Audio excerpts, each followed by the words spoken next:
everybody. Merry Christmas, and we can really enjoy it. Joyeux Noel à tous. Hey. Welcome to Country's Family Reunion Christmas. I'm Larry Black, and since the very first Country's Family Reunion, we wanted to share Christmas with you and these legends. Skeeter Davis was among the first to say, we've got to do this. I'm just sorry we didn't get to do the Christmas show when we still had Grandpa Jones and Justin Tubb with us. But stick around. Their presence is definitely felt. Let's go on in. It's Christmas.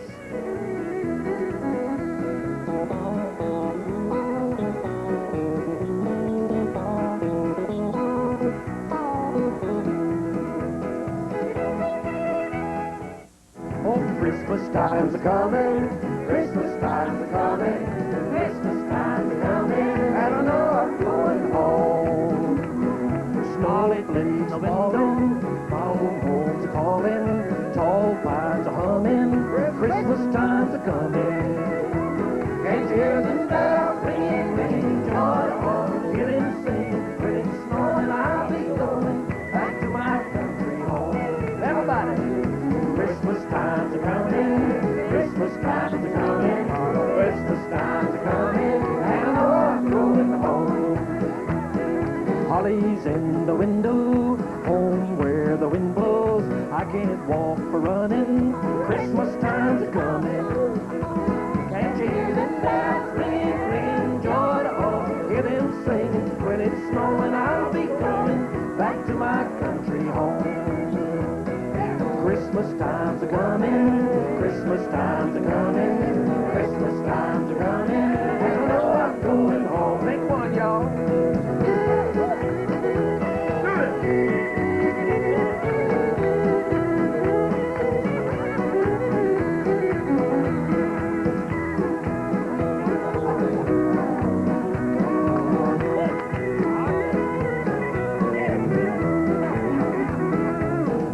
Candles burning, my old heart's yearning for the folks at home when Christmas time's a-coming. Can't you hear them bells ringing, ringing, joy, hear them singing, when it's snowing I'll be going back to my country home. Christmas time's a-coming, Christmas time's a-coming, Christmas time's a-coming, and I know I'm going home. One more.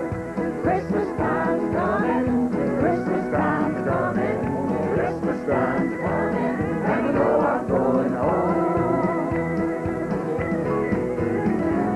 Merry Christmas! Merry Christmas! Happy New Year! I think the key word to that for all of us is going home, because as much as we all travel, Christmas time is special because we get to be home. Jimmy Dickens was telling me, though, that there's been some Christmases in his career when you haven't been at home. Oh, yeah. There's been three Christmases in particular that I remember not being home with the family. I was with a bunch of families, and 2 Christmases on Okinawa and 1 in Saigon, Vietnam. Entertaining the troops. Entertaining troops, men and women in the armed forces of America. What was it like to be away from home at Christmas? I can't explain it. Was it a happy or sad time? Happy time for those people. Of course, I knew where my family were. They were with their loved ones and with their families, but these guys were not, and we all became a part of each other.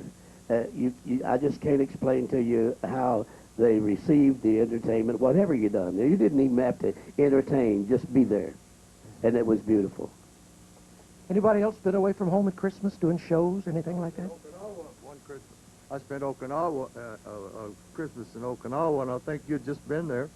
And I went to Vietnam, right behind you, I think. And but I did spend Christmas away from home, on Okinawa one year. It's kind of lonely. Yeah. Has anybody Bill, ever... yes, I spent, Lefty Frizzell and I got kicked out of our houses at Christmas. It's Thanksgiving. I don't know if that counts, Merle. This is the truth. Lefty's son, Ricky, was married to my daughter, Pam. And I had been ugly that year and got into argument with my wife, Dot, at the time. And Lefty was taken up for me at his house and we ended up at the boar's nest looking at each other on Christmas morning, and he looked at me, I swear he said this is another fine mess you've got me into, Kilgore.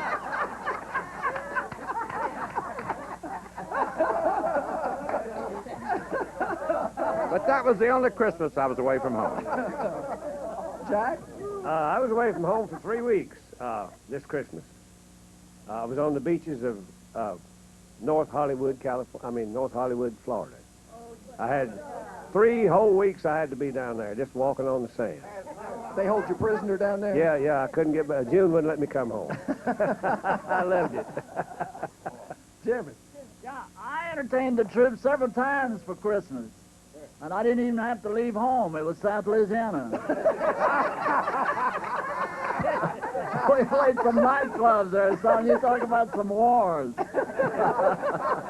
Some of us just start cooking in November and go right through November, all of December, and into January, like I do at my place. And we all are invited to your house after. You always have been, and I've always done that every year when there's maybe people that are not going home to be with their loved ones or going to be where they call home originally.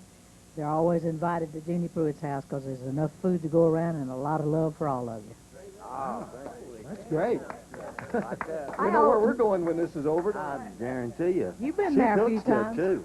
You've been there a few times. You know that. You are a wonderful cook. You really, really are. And Johnny Russell is a wonderful eater, You right? know what? I was going to say that. He was a wonderful eater, aren't you, John? Oh, yeah. I've been to her house at Christmas. You have. I mean, I got thrown out one time so I could go to her house. I remember when you and Lefty were out, and I was out looking for y'all. Bring you over to my house. My wife said, "Why don't you just go find Lefty and Merle? Get out of here." Johnny, how about a little bit of Rudolph?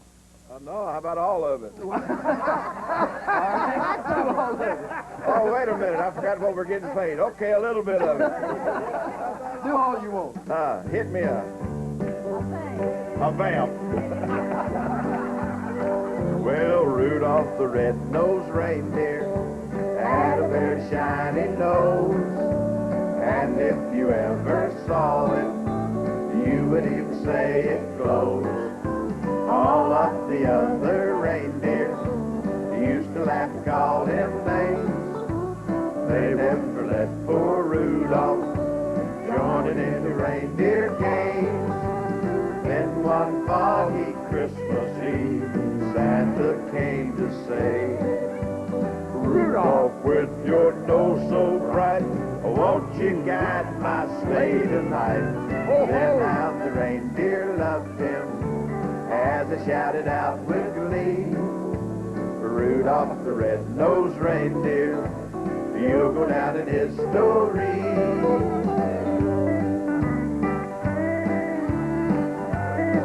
Who's playing, Dickens? My music. Then one foggy Christmas Eve, Santa came to say, Rudolph, with your nose so bright, won't you guide my sleigh tonight? Then how the reindeer loved him as they shouted out with glee, Rudolph the red-nosed reindeer, you'll go down in history. Rudolph the red-nosed reindeer, you'll go down in history.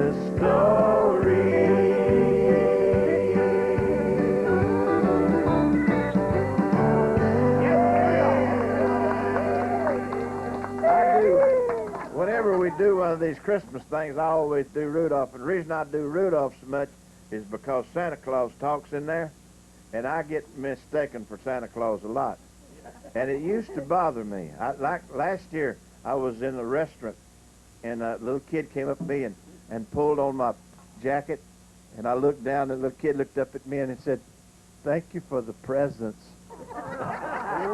And it used to bother me, you know. I used to be kind of, you know, I used to say, I ain't saying, you know.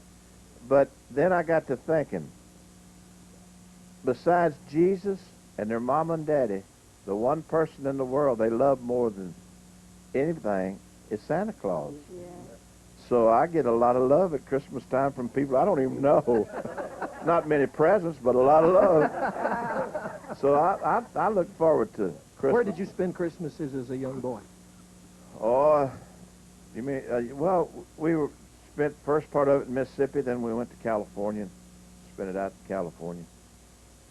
You know, I don't remember a lot about Christmas because it was always just so nice and everything. And there was nothing bad, you know. I just always looked forward to it. I do remember one time when I was about 4 years old, my sister, who was quite a bit older than I was, came in and said, I heard Santa Claus and the reindeers on the roof last night. I said, I did too. She said, no, you didn't. What's the best Christmas present you ever got? Well, it's going to be kind of strange, but I was working over in Pigeon Forge and hating it, and had signed a deal, or not signed a deal, but made a deal to go back the next year, and they fired me right before Christmas. I wasn't going to have to go back. That's probably the best Christmas present I ever got. And you know what? I thought about it, and this is in, you know, like November. I got fired, and I'm not going to have any work the next year. Don't have anything, and it's going to be a rough year, you know. And this was just 2 or 3 years back. And then I thought, you know, I prayed and asked for this, and I remembered a sign that I had seen that said, "If he causes the storm," how did that go? It said, "If he causes the storm, he will guide the vessel." I like that. And I said, all right. I asked for it. I ain't going to worry about it. You guide the vessel. It's one of the best years I ever had in my life. Amen. So just let him have it. That's terrific. Does anybody recognize this guy with the dobro over here? Oh, no. Slicked up, ain't he? He cleans up good. I'll tell you what, I didn't recognize him. I didn't see that orange hat. I didn't even know who he was, hardly. Bashful Brother Oswald, you do clean up well. Thank you, sir. Thank you. As I was talking about spending Christmas, I spent my Christmas in White Horse, Alaska. Me and Roy and the boys and Shot Jackson. And they brought me one little Dodger cornbread with one candle in it. Shot Jackson done that. Were y'all entertaining troops? Oh, yeah. Yeah? Mm-hmm. We got snowed in there. We had to stay about 3 days. Roy used to do a lot of that, didn't he? I mean, he'd go around the world entertaining. He went around the world a lot of times, several times. But that was the only time you were away from home at Christmas? No, we were away in Japan and Alaska and Germany, Australia. We used to go nearly every Christmas. Oh. Well, I'm sure you brought a lot of joy to the people that you were entertaining. I hope we did anyway. They liked it. I know you did. Get Mac to hold your microphone there, and I think you do a beautiful job of Silent Night on the dobro, and I think we need to hear that. Key of C. Is today the key for C? Yeah. The day for C? People get my love.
That was supposed to be one that I sang today.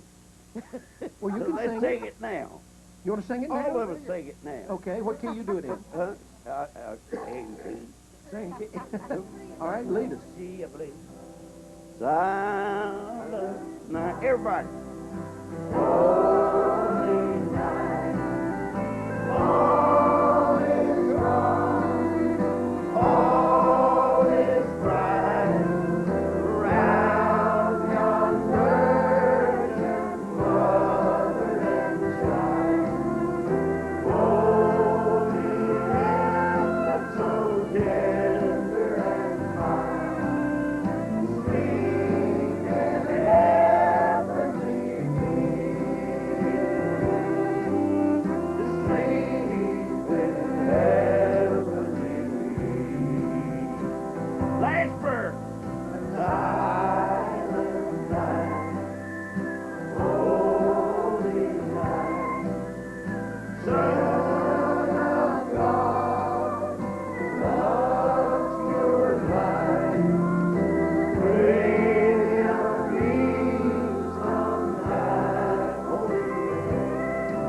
think I overloaded my puncture all that time.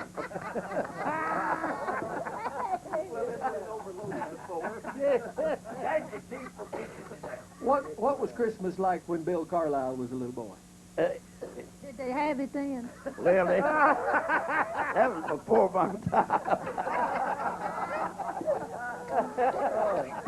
No, well, when I was a little boy, I was happy to get a stick of candy, an orange, and a little bunch of raisins. I was happy with that. And generally, if there was snow on at Christmas time, maybe a week before Christmas, well, my older brother and sister, they would sneak around and make something look like reindeer tracks in the snow and leave a stick of candy on the windowsill, and I thought Santa Claus had already been there. Yeah. Did you ever get to eat ice cream, snow? Yeah. Snow ice cream? Yeah, snow cream. Yeah. I like it. It's good. Don't cost much either. Did the kids back then, on Christmas Eve night, would you leave a little something for Santa Claus so he'd have a stick of candy or something when he got there? I was usually mad at him from last year.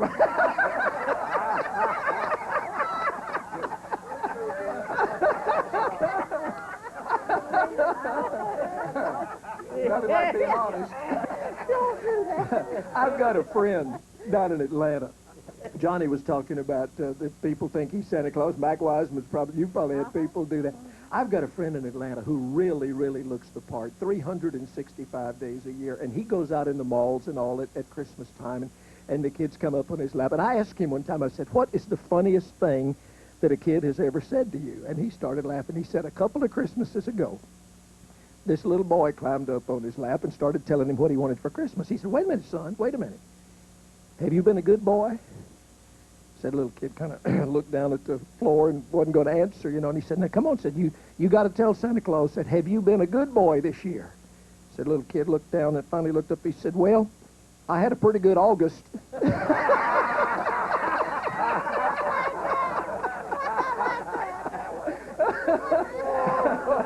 William, let's get back to the days when we were growing up. I got a good story. I was 7 years old, and I'd always had a slingshot. Yeah, I think I can. Yeah, well, it'd be in the book. No. I always had a slingshot. We didn't have nothing else but a slingshot back. And what Bill Carlisle was saying, we got a little tangerine and an orange and a stick of candy, and that was it for Christmas. But one year, when I was 7, I had prayed so long to get an air rifle because I was sick and tired of that slingshot, Man, well, you couldn't hit nothing with that slingshot. Yeah, I mean, you shoot at bird. Well, yeah, if you practice. Well, I was David pretty good. did pretty good. Yeah. Well, I know, but that was with the luck. This is about the same story here when I end this up. It'll be. He had a big target. But he had a big target. But I got this air rifle on Christmas at 7 because I didn't want to not believe in Santa Claus. So at 7, I still believe in Santa Claus. True story. And so it's just a one shot. It's a one-shot air rifle. So I finally figured out, I said, I shot everything, boy, that thing. I put my little shot here and fit it in that little hole. That's the only way, or you'd have to take it and put one in there. So I got smart and put them, well, I could do that pretty good. So one day I was out with a rifle, going hunting, just like Dad did when he went out to get squirrels, rabbits. And I saw this little yellow bird. Oh, it's a pretty little bird. And I said, I know I can't eat that bird. And I aimed down at that thing, that little bitty yellow bird, and hit it, and it just fell off that limb. I swallowed every one of them damn things. You're right. I know it. Well, look, this ain't all the story. I started to cry. Oh, I started to cry. And then I went, Lord, this is terrible. I ain't never hit a bird. You know, I ain't never, slingshot, I ain't never hit no bird. But I took that little bird, and I went to the house and told Mama. And she said, well, I said, Lord, the Lord's going to give me. I know that. The devil, what, the devil's going to get me.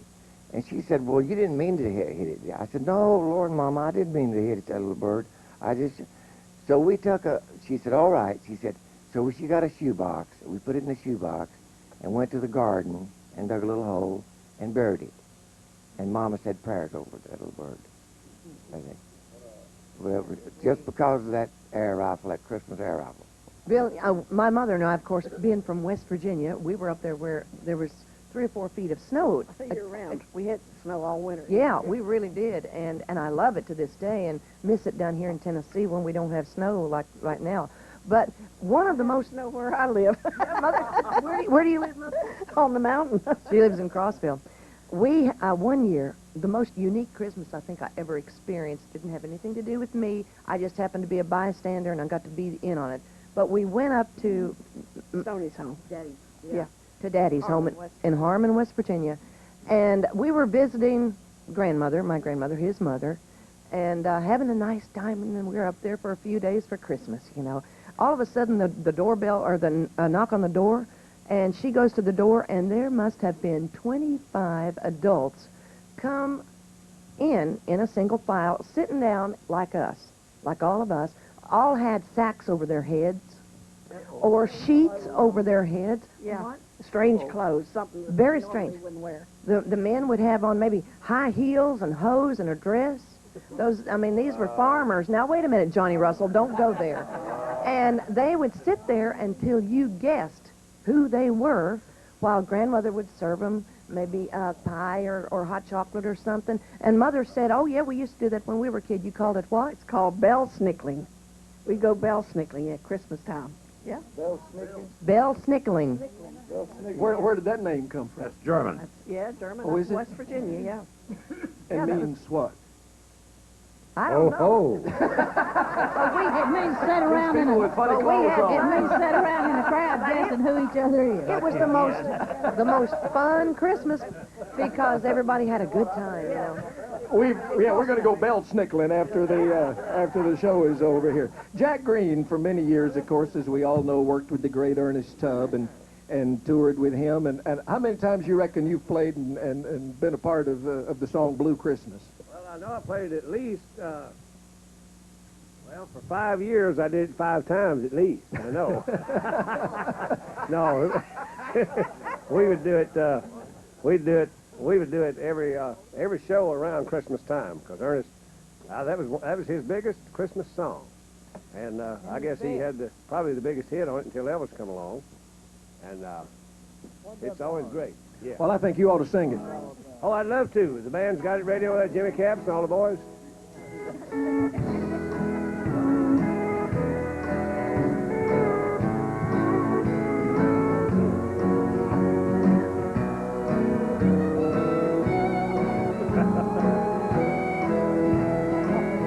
I'll have a blue Christmas without you. I'll be so blue thinking about you. Decorations of red on a green Christmas tree won't mean a thing, dear, if you're not here with me. And when those blue snowflakes start falling, that's when those blue memories start calling. You'll be doing all right with your Christmas of white, but I'll have a blue, blue Christmas. Oh, son, now.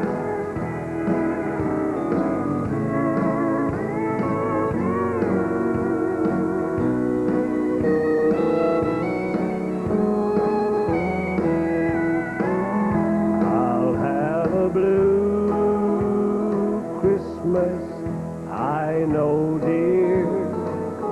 I hope your white Christmas brings you cheer.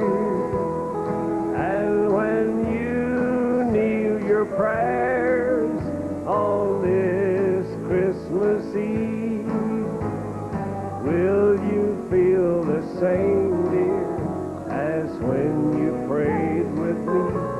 And when those blue heartaches start falling, that's when those blue memories start calling. You'll be doing all right with your Christmas of wine, but I'll have a blue, blue Christmas. All right, yes. Great, Jack. Listen, Oh, that's listen to terrific. that. Do that again. Could you do that again? Do it. Look here what Jimmy's got. I got it next time. Here's the one I want to play.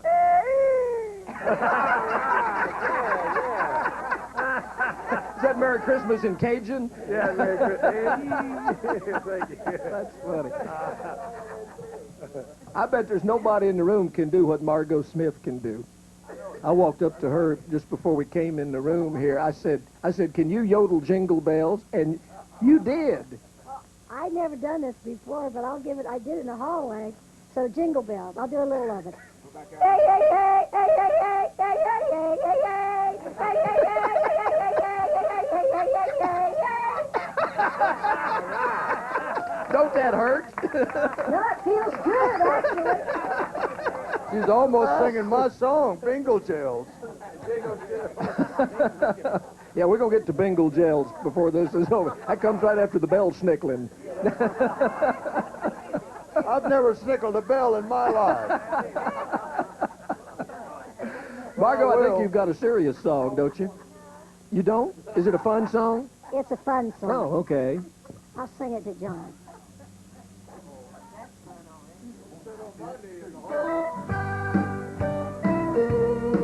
All right. All right. Merry Christmas, John. Christmas is here.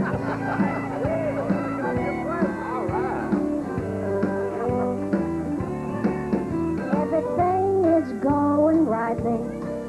Everything's fine as can be. No worries, no problems, no troubles. 'Cause I'm sitting on Santa's knee. I got a man that's treating me rightly. And anyone can see. He's my sweet daddy-o when he loves me. That's why I'm sitting on Santa's knee. What more could I ask? What more do I need? When every day is like Christmas Day. As long as he's with me, it's a melody. Perfect harmony. Oh yeah, baby. Greatest day you can see.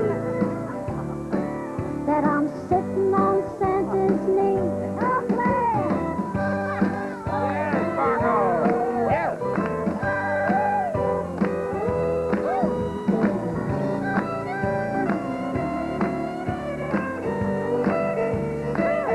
What more could I ask?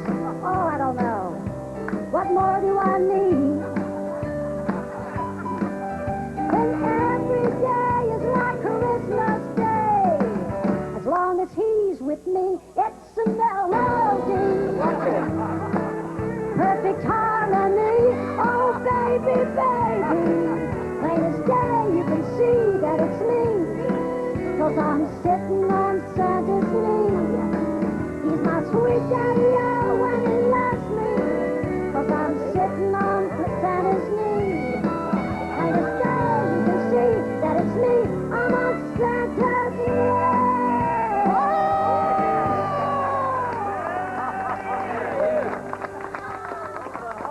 Love it. Good job. Yes.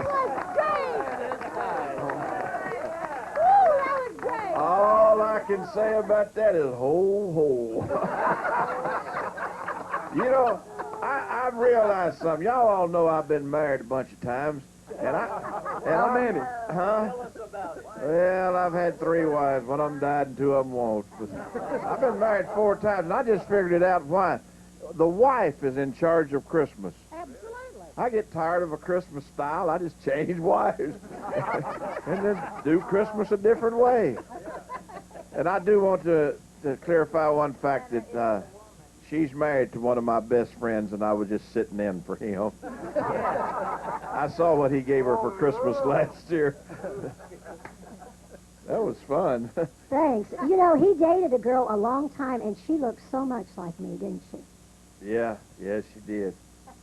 Didn't marry her, though. Don't know nothing about her Christmas. Always broke up with her right before Christmas. So you wouldn't have to buy her a present? Yeah. They all want a house. All good housekeepers. All 3 of my wives were good housekeepers.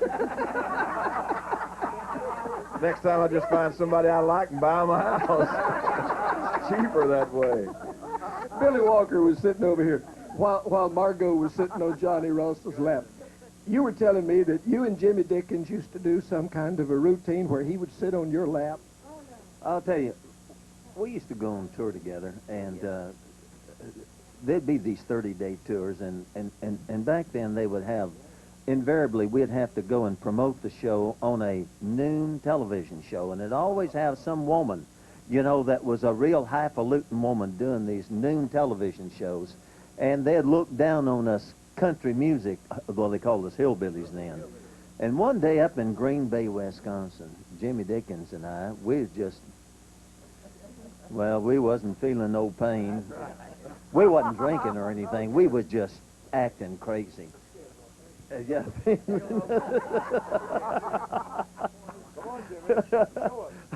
And so, just to confuse this woman, I got Dickens on my knee, and I acted like that I was the ventriloquist, and Jimmy Dickens was the dummy, and it was hilarious. Can y'all do some of that for us now? Everybody like to see that? Yeah. We're going to change it. What do you mean? That time we had some kind of little routine. He's going to be Santa Claus this time. All right, you want to come sit on his lap? And I'll be a little boy. You sit right where you are, Bill. Oh, yeah, sure. Absolutely. Oh, now they're after props. Come on to Santa's lap. Hello there, Santa Claus. Hello there, son. How you doing? Oh, I'm fine, Got that Santa. on Would your you lap? sit here on Santa's Have it sit lap? on your lap. Oh, Wow. yes. Aren't you a cute little fella? Thank you. Yes, sir. You're not very big, are you? No, I've always been little. How long have you been this little? I've been little all my life.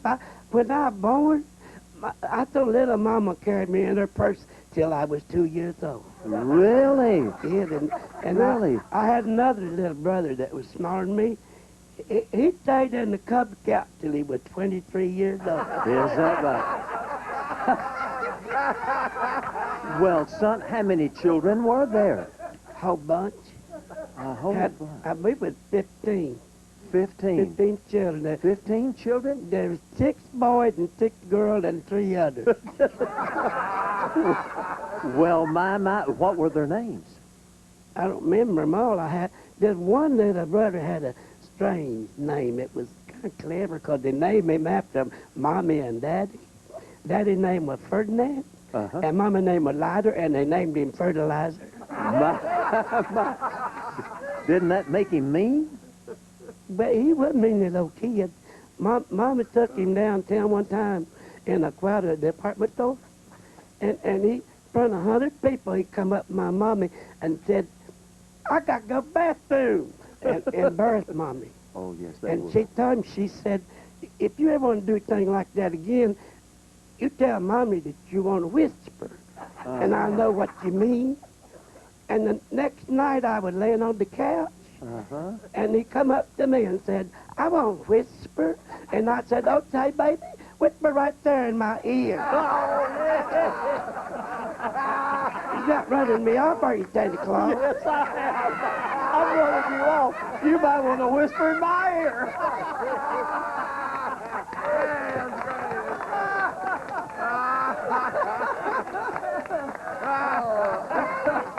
That's great. Oh, that was wonderful. That's bell snickling, ain't it? I love it. Oh, that's wonderful. Thank y'all.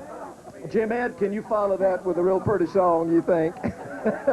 I would give this spot to my cleaners. What do you mean? That's great. I'll have to get me a guitar here, if I may. Can I? Take Billy Walker's green guitar there. That'd look great for Christmas. It doesn't. Okay. Well, yeah. There's a few songs at Christmas time that I always enjoy. There's I got handles on this chair, and they're trying to get a hold of my guitar over here somewhere. I hope I can remember this. I haven't done it since last Christmas. So will you hold the Christmas? There's an old Christmas card in an old dusty trunk, and it brings back sweet memories dear to me. Though it's faded and worn, it's as precious as the morn when I found it 'neath our first Christmas tree. I thrill with every word, every line. Yes, I'm always sentimental round this time. Pardon me if a tear falls among my Christmas cheer. It's a memory of an old Christmas card. You know, I don't know why I get the feeling so sentimental about this time every year. But every time I see a Christmas card, I can't help reminiscing about that first Christmas you and I spent together. What a beautiful card you gave me that year. Why, I'll bet you looked through thousands of cards to find that one perfect card that you gave me. I thrill with every word, every line. Yes, I'm always sentimental round this time. Pardon me if a tear falls among my Christmas cheer. It's a memory of an old Christmas card.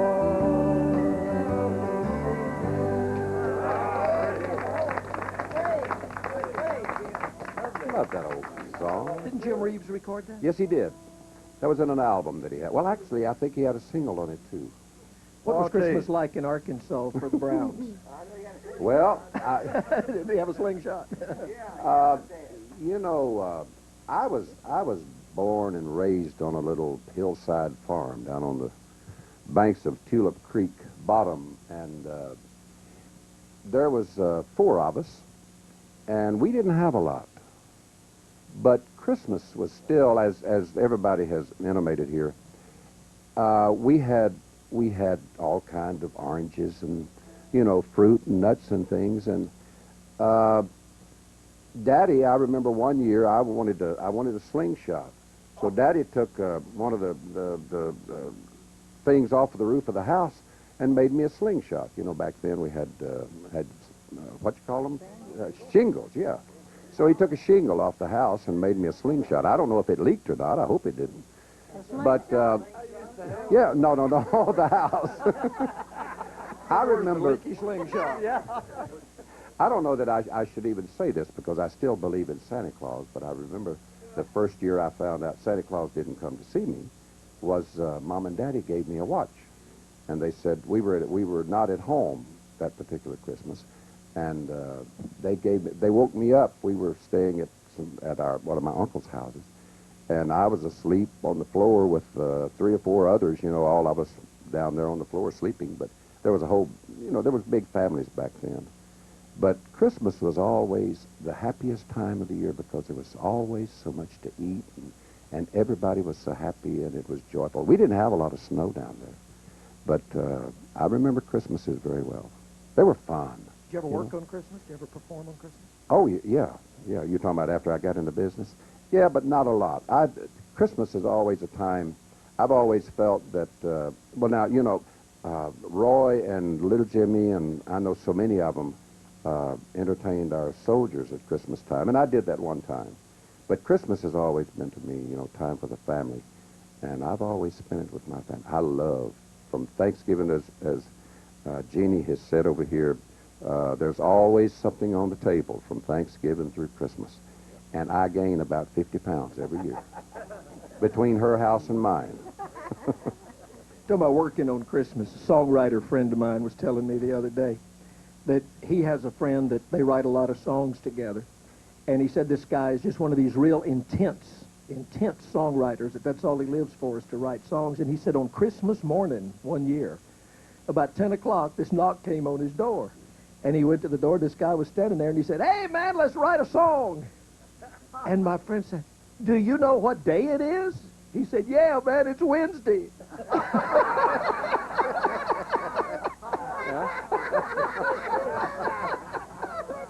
That song we started off with a while ago, Christmas Time's A-Comin', Mac Wiseman said he had a story about that. Were you on the record when Bill Monroe recorded that? No, but I knew Tex Logan, who wrote the song, and of course Bill had the first record of it.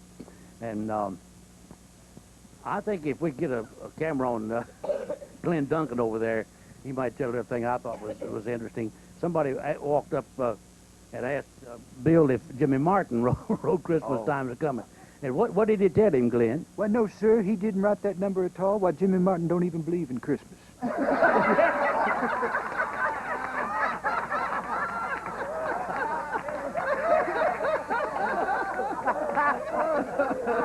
got no chimney. That's about as good a Bill Monroe as I've ever heard. Glenn Duncan. That was good. He went on to say, that boy don't even have a chimney. He don't believe in Santa Claus. Dale Reeves was telling me that he tried to do a little business. You had a business deal going on Christmas with Mel Tillis? Christmas Eve, in 1967, 68, I was going to sell him my bus. And so Mel said, well, I'll buy it. And I said, well, let's go to the house, and so we can call the insurance people and get everything straight, because the Mel is just going to pay cash for it. And I said, but, I said, well, you got to have insurance on this thing, And so, lo and behold, we stopped at Tootsie's or someplace down there. I can't remember when. Well, and yeah, it was a Christmas Eve. Yeah, it got worse than that because I had something at the house too. And we were no, Kilgore wasn't there this time. No, he wasn't there this time. But so we called. I had a hard time getting hold of the insurance man, and so Mel and I kept drinking, and it's getting like 12:30, a quarter of 1. And he hadn't called me back. So I tried to call him again. And Mel said, well, why don't I just call mine? And I said, okay, try yours. I said, it's Christmas Eve, you know. He said, yeah, I know. So he tried to call his, and he finally got him. And he put insurance on the bus. It was getting to be about 1:30 then. And so we had a few more little nips, and I had to put the kid stuff together. So Mel stayed another hour putting kid stuff together, and you ain't never seen nothing trying to put A into C, and C into B, them little things they had. we had that thing, my wife had to redo the whole thing. I'll guarantee it. But nevertheless, Mel says, well, he said, I'll just drive the bus on home. I said, no, Mel. I said, man, you can't drive that bus. I said, you got to have a driver. I'm telling you. He said, what do you mean I can't drive it? I said, you can't drive that bus. He said, then, hell, I don't want to buy it then.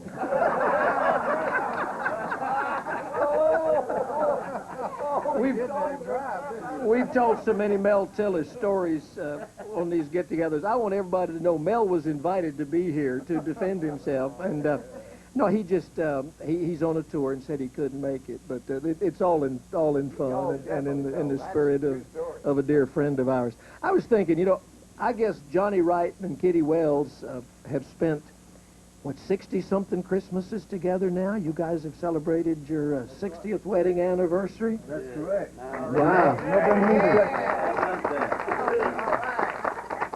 And I think it's 60. And you know, when you get my age, you forget. You know. But we celebrated our 60th anniversary November the 2nd down at the Opera House, Grand Ole Opera House. Tell me about some of the most memorable Christmases. Have you guys always been home at Christmas? Have you been on the road, or what? Well, no. Back in 1960, Jack and myself and Kitty and all of our group, we went to Germany for 21 days. Germany, Italy, and France. And back then, I wouldn't ride an airplane. I told Jolly Joyce out of New York, called and wanted us to go over there, and I said, well, I'll go, but I'm not flying across the ocean in a plane. So he said, well, I'll get you a boat ticket. So we got on the SS United States out of New York, and we rode 4.5 days on that boat, getting to Le Havre, France. So we landed in Le Havre, France, and we had 21 pieces of luggage, including our guitars and everything. So they met us in a Volkswagen van in Le Havre, France. So I was the smallest one in the group. You know, Jack was pretty good size, and then all the rest of them, I didn't want Kitty to ride back there. So I had to ride back with the luggage. I was all cooped up in that thing. So we spent 21 days over there. We was over there for Christmas, and I really enjoyed it. We worked military bases, and we had, 3 shows a day, wasn't it? Yeah. We did the enlistment club, matinee, and then we did the NCO club, and then the officers club at midnight. So we had, it was really worked 21 days, and when we finished, I said, you know what, I think I'll swap these boat tickets for airplane tickets. So I went down to Pan American and I asked them if we could swap the boat tickets back for, you know, for airplane tickets. They said, yeah, because they're worth more than the airplane tickets anyway. So we flew out of, where was it, Italy? Rome, Italy. We flew out of there and back to, I think we went to Columbus, Ohio, and then changed planes back into Nashville. But it was sudden, really you good wasn't afraid trip. of flying, no? I wasn't. That was my last boat. Dude, they played the music. This is the funny part. There's a guy on there from Minneapolis, Minnesota. He and his wife, they had a band playing, you know, and he danced every tune they played, you know. So we got off the boat. He says, bye-bye. Said, hope to see you again. I said, well, bye to you, and I hope I meet you again. So about a year later, we went in Minneapolis, Minnesota, to check in the hotel, and he says, hey, remember me on the boat? He was the manager of the hotel there in Minneapolis. Bill, I was on a boat with Johnny and Kitty, and I told a joke, and the guy died. He laughed so hard he died, and Johnny came up and said, this woman wants to buy a picture from you, you know. So I said, oh, okay. So I sold her a picture for $1. He said, I want to take it home to show the kids who killed their daddy. Are you serious? That's true. They were there. It's a true story. Whatever you do, don't tell that Oh, yeah. Don't tell that story today. It was a funny joke. The guy laughed so much he died. And they put him on cold storage down in the bottom of the boat. And every time I passed the widow, she couldn't get off the boat, see? I said, ma'am, I sure am sorry. Goodness gracious. And he charged her $1 for the picture, yeah. And I could have at least given her back. Business is business.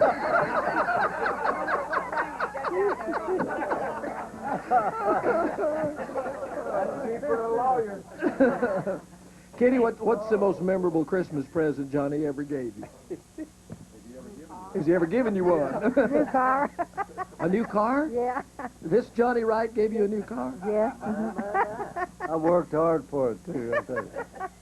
I saved up enough money working Davis Cabinet Company to, when I got married, I bought her a car with it. Didn't cost, I think, $1,200 for a new one back then. Not this one. Not the last one. But last one. Cost a little more than that. What have you given Johnny for Christmas? it's been so long. A lot of love. I can't remember. That's it, yeah. 60 Yeah, years. a lot of love, Kitty, have you ever done a Christmas album? Yes, I have. Sing us a Christmas song. All right, let's go on. Everybody join in. Let's start out with the chorus. Only on page 4, because I don't know the rest of that song. You going to sing the chorus first? Chorus first, and then the verse chorus. You get... Jingle bells, jingle all the way. Oh, what fun it is to ride in a one-horse open sleigh. Hey, jingle bells, jingle all the way. Oh, what fun it is to ride in a one-horse open sleigh. Racing through the snow in a one-horse open sleigh. O'er the fields we go, laughing all the way. Bells on bobtails ring, making spirits bright. What fun it is to ride and sing the sleighing song tonight. Jingle bells, jingle all the way. Oh, what fun it is to ride in a one-horse open sleigh. Hey, jingle bells, jingle all the way. Oh, what fun it is to ride in a one-horse open sleigh.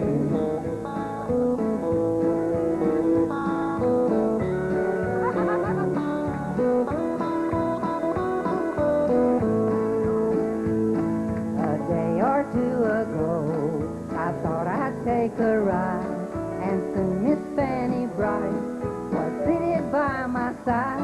The horse was lean and lame, misfortune was his lot.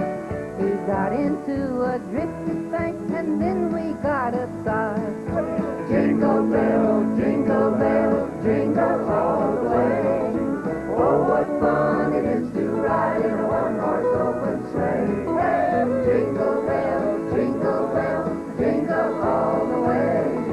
Oh, what fun it is to ride in a one-horse open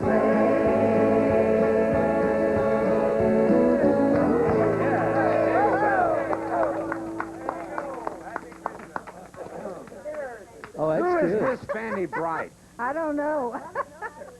That's a great name, isn't it? Miss Fanny Bright. Sheb Woolley recorded. Huh? Was it an answer to Jingle Bells? Or, Oh, well, no, it's not an it may answer. not have been you. It may have been Ben. I just woke up one morning. I'd had a bad night, and it. I don't know, Was Kilgore and Lefty there? but I call it Bingle Yells. It just came out backwards, everything. I put it in about F, boys.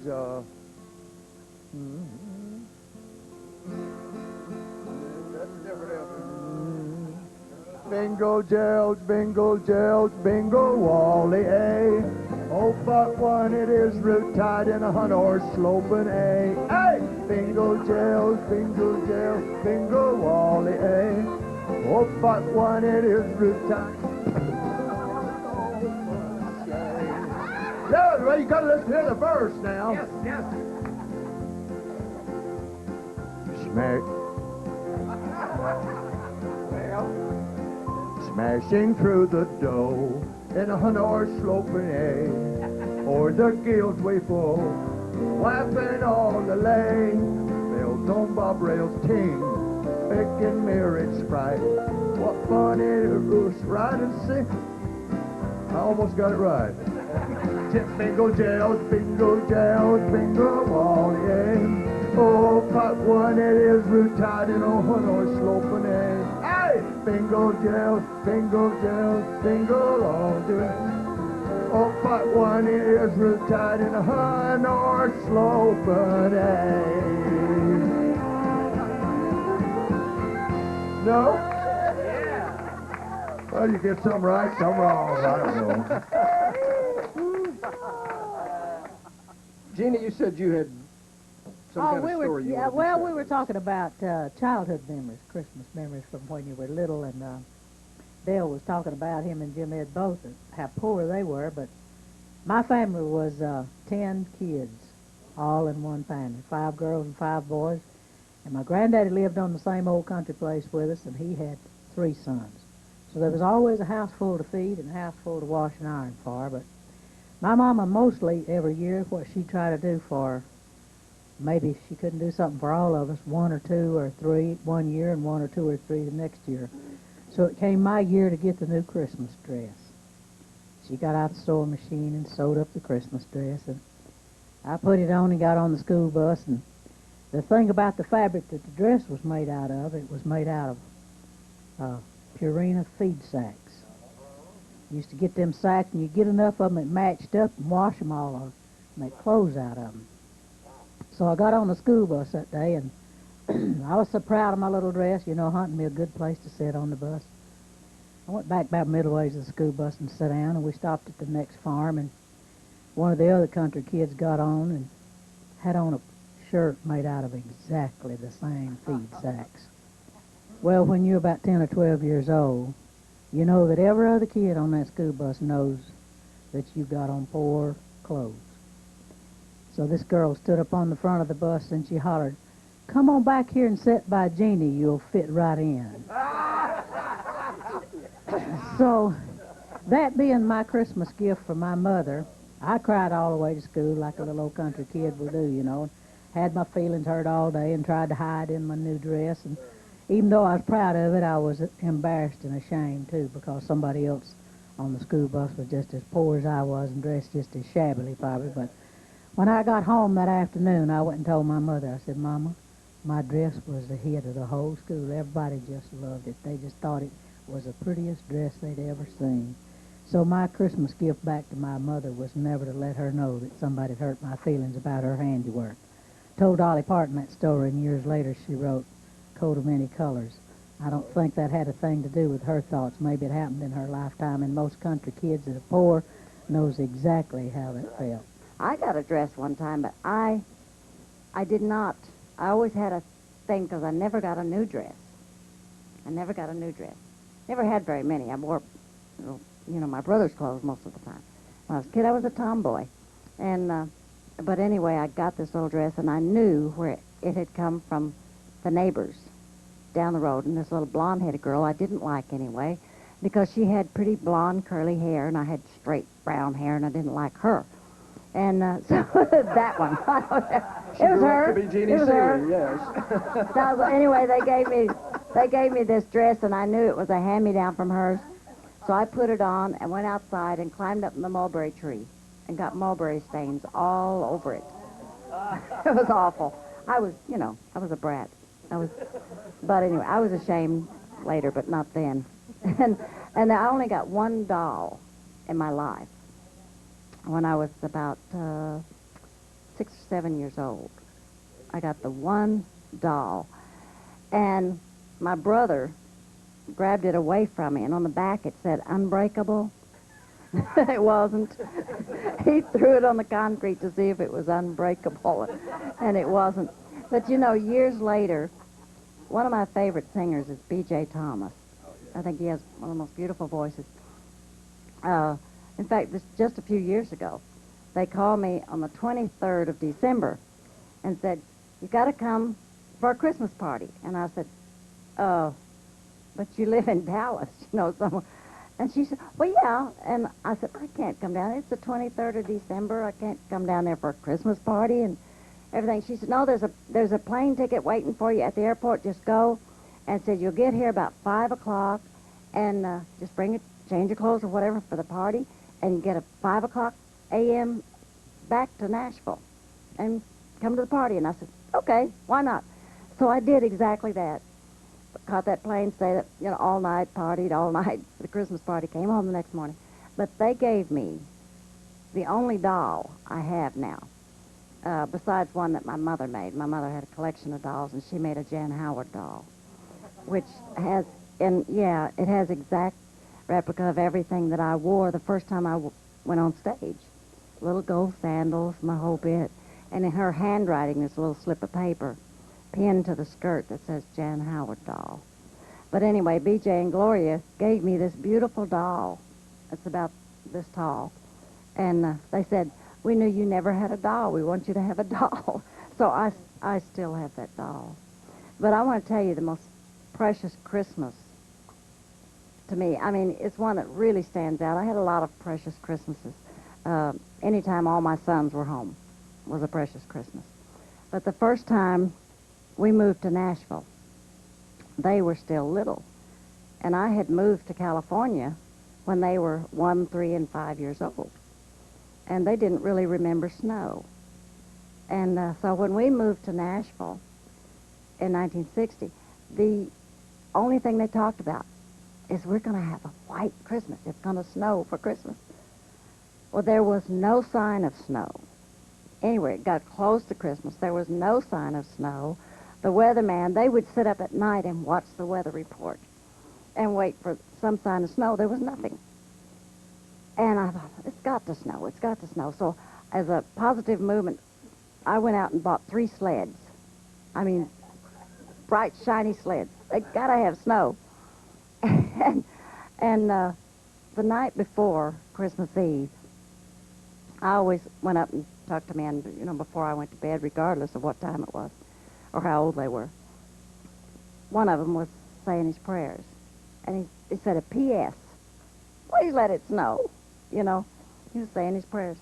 And I want you to know, Christmas Eve morning, we got up, and it was like a picture postcard. It was snowing, the ground was covered, and they were so happy. It didn't matter, it was Christmas Eve. It wasn't Christmas morning. They didn't get their sleds till the next day. They didn't even know they had them. But it snowed that first Christmas in Nashville, and that was a beautiful Christmas. It's a great story. Joe? When I was a little bit over 50 years ago, as I recall, I attended East Van Zant Elementary School in Fort Worth. And my dad was working then, making pretty good money, and that Christmas he bought me a horse that you could ride up and down the sidewalk. It had pedals on it like a bicycle. And the horse would go back and forth and go up and down. I cleaned up that neighborhood with Indians and cowboys and the whole thing. But that horse reminded me of what we used to do. And I don't know where you came from in Georgia, but did you ever plaque when you lived down there? You plaqued. Jack knows what that is. And Jan plaqued. Well, heard of that. You never heard of it. No. Well, you never lived. Because when I got that horse, I'd always plaque I was Ken Maynard. Well, that kind of plaque. That plaque I was Ken Maynard, right. And he had the biggest white horse and the biggest hat and the whole thing. So I'd always plaque us him. And one time, the big boys wouldn't let me be Ken Maynard. I went under the bed for 3 days and wouldn't be anybody. Gene Shepard grew up where? Oklahoma? I think I can remember back that far. Come on. I was born in Pauls Valley, but I grew up in Hugo. And like everybody else here, I used to think Purina was the largest clothing manufacturer in the world. It was right across my drawers back there, Purina. You mean this Hugo? But then we moved to Hugo, Oklahoma, and like everybody here, I never ever got anything for Christmas. I remember one Christmas, my cousins, they lived in the city. They was kind of rich. We thought they was rich, and they come out. Of course, my mother was the greatest cook in the world. And for some reason or other, and there was 10 kids in our family. My other aunt and uncle had 17. And then, but everybody would always show up at our house because they knew that my mother was going to feed everybody. But one of my cousins had got this doll. It was beautiful. And me and my sisters, we just drooled over it, but my aunt wouldn't let them take it out of the back seat of the car. You leave that in there. They'll get that doll dirty. And we just wanted to touch it. And we was not allowed to touch that doll. We just, the only thing we could do is just sit and look at it. But my daddy, we was all, even the girls, we was tomboys. He would carve out these little guns and he'd put a clothespin on the back of it. And he'd take an old inner tube and he'd cut strips of rubber. But if he caught us shooting one another above the waist, we got our little zip guns taken away from us. And I could outrun a long distance phone call. And I don't have a doll. Well, I have Benny, and he's the biggest. He's the most precious doll in the world. And between me and Benny, we have 10 kids, 1 girl and 9 boys. Oh, man. And believe me, when I cook, She'll never get a date, will she? She's the Your oldest boys will one. keep 'em run off. She's the oldest one, and we're fixing to have our 23rd grandchild. And, we got custody of we have a grandchild that has custody of us. And of course we dote on him. We dote on all of them. And our youngest right now is a little 3-year-old granddaughter, and that's the meanest kid I ever seen in my life. Boy, I tell you what, my bare hand and her little bare bottom, they ain't no strangers, let me tell you. But I totally, nobody, the only thing that's important, we always look at material things. That's not important at Christmas time. Not really. The most important thing is family, and more than anything else is love. We would get an apple and an orange and maybe a banana and hard candy, and we would covet that. I'd suck on a piece of candy and I'd save the paper and I'd put it back in there, and the next day I'd suck on it a little bit more, but that's what we've done, so we could make it last, But we never missed anything because, as you say in your song, our table was always filled with love. Well, that's what it's all about. Exactly. Absolutely what it's all about. But sometimes I get worried sometimes. Well, I spent $300 on this grandchild, so I got to spend $300. Are you kidding me? Go through 23 grandkids and spend $200 a piece on them.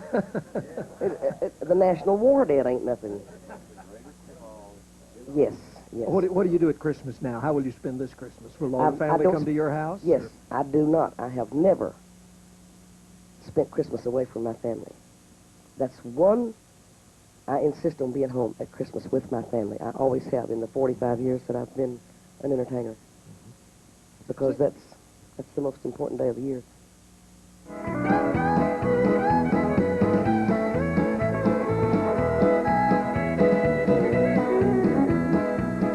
Merry Christmas!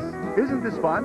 Grab some eggnog, fruitcake, or candy canes and put in the next video for more Country's Family Reunion Christmas.